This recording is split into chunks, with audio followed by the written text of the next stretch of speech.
Pekný deň prajem. Ak dovolíte, by som sa predstavil, volám sa Pavol Purgat. Chcem vám predstaviť chov, v ktorom pracujem od roku 1987. Chov majiteľom je poľnohospodárske družstvo Žemberovce, ktoré sa nachádza na úpätí Štiavnických vrchov, čo ho predurčuje na chov oviec. Ovce sa tu chovali od nepamäti. Dominovala čiernohlavá ovca, ktorá bola pôvodne dovezená z Balkánskeho poloostrova. Je to predchodca terajšieho plemena Cigaja. Na tejto farme chováme 1000 kusov bahníc.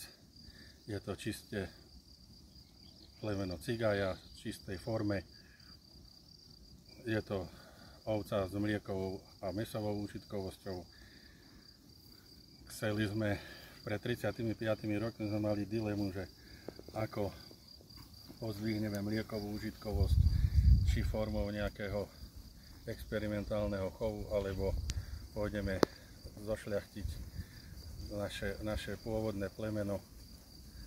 Rozhodli sme sa tou druhou cestou, naklonený tomu bol aj náš pán predseda, tak sme vybrali sa tou zložitejšou a dlhšou cestou. Vedel som už vtedy, že je to beh na dlhé trate, ale dneska už viem, že je to maratón. Začali sme spolupracovať aj s vedeckou obcou. Pán docent Egon Ďarmaty aj s Jarmilou Dubravskou boli naši nestori, s ktorými sme začali pracovať na tomto chove.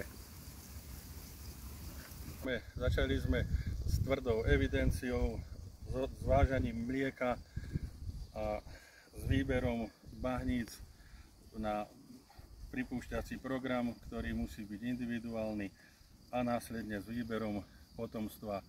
A takto sme pracovali niekoľko rokov, až sme dostali v roku 1999 štatút šľachtiteľského chovu.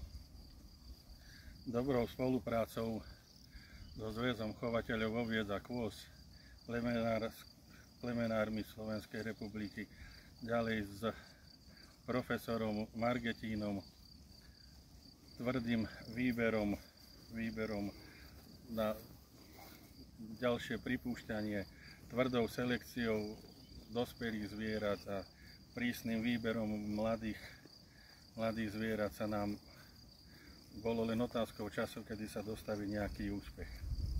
Naše ovce sú dobrou mliekovou úžitkovosťou.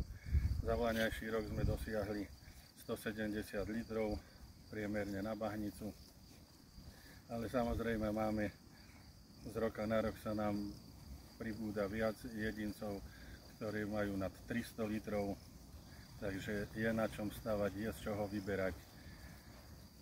Máme aj zviera, ktoré má 350 litrov, samozrejme máme po ňom aj dcéry, aj synov a vieme, že genetika není celkom tak, že 2 a 2 je 4, vždy to tam neplatí, ale pri tejto ovci prenáša výborne tú genetickú informáciu.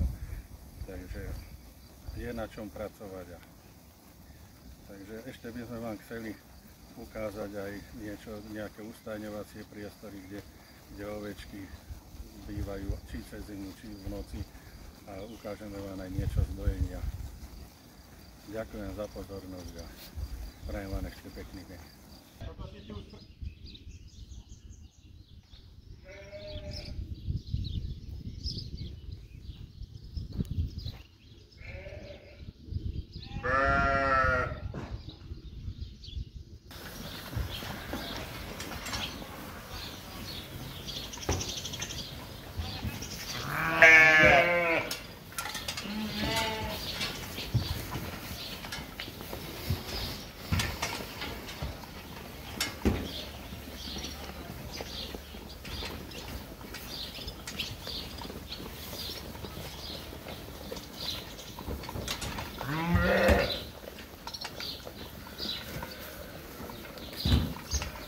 Yeah.